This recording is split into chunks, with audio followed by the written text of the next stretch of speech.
জাতীয় নাগরিক পার্টি জুলাই গণ অভ্যুত্থান চলাকালে ছাত্র জনতা হত্যার দায় হিসেবে খুব দ্রুতই শেখ হাসিনার দৃশ্যমান বিচার দেখতে চায় বলে জানিয়েছে দলটির আহ্বায়ক মোহাম্মদ নাহিদ ইসলাম।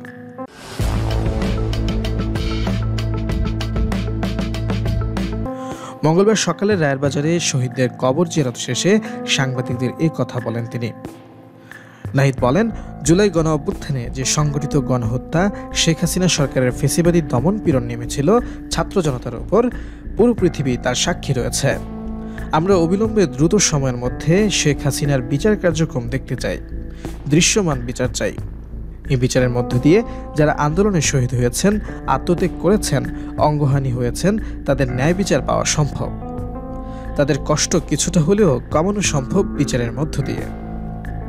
তিনি বলেন, যেই ফ্যাসিজম সংগঠিত হয়েছিল, স্বৈরাচার সংগঠিত হয়েছিল, এই বিচারের মধ্য দিয়ে নিশ্চিত করতে হবে সেটি যেন বাংলাদেশে ফিরতে না পারে। শুধু বাংলাদেশই নয়, পুরো পৃথিবীতে যেন সংগঠিত হতে না পারে। এই বিচার পুরো পৃথিবীর ইতিহাসে নিদর্শন হিসেবে থাকা উচিত। আমরা সরকারের কাছে দাবি জানাই, দ্রুত সময়ের মধ্যে যেন বিচার দৃশ্যমান হয়।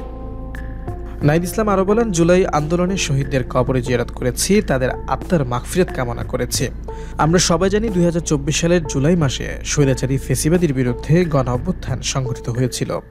সেখানে জীবন দিয়েছেন শত শত ছাত্র, তরুণ, শ্রমিক সহ নানান শ্রেণী পেশার মানুষ। যারা আত্মত্যাগ করেছেন তাদের প্রতি গভীর শ্রদ্ধা নিবেদন করছি।